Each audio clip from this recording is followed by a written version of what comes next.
สบายดีพ่อแม่พี่น้องมื้อนี้สิพามาขุดหนอดินเนาะ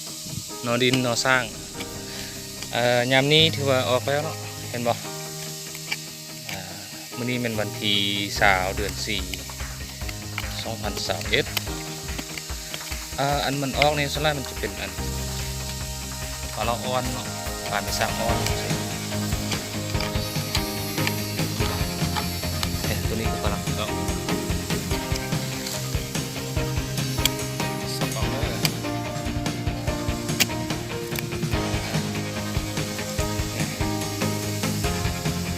ง่ายนะฟังมือข้าพเจ้าง่ายแล้วเนาะโอ้กดเสียบไปเลยตัวนี้นะถึงหมดเก่าได้พี่น้อง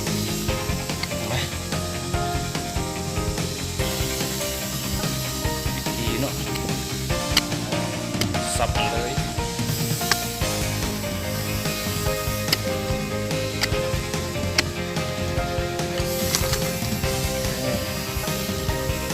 น่าเสียบสุด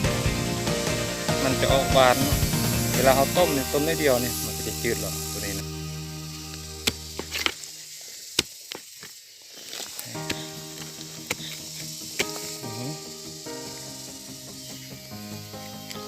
ครับ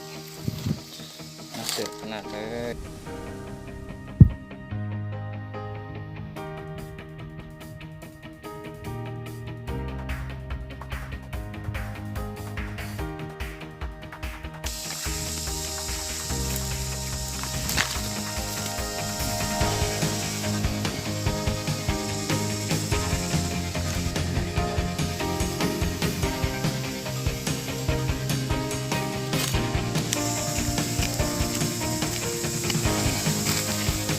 ก็ใหญ่ดิเครื่องจอดินแล้วเดี๋ยวมัน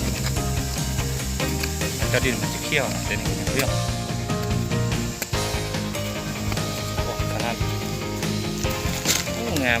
งามตาสองตาสองเบื้องเนาะถ้ามีเบื้องลุ่มก็ต้องมีเบื้องถึง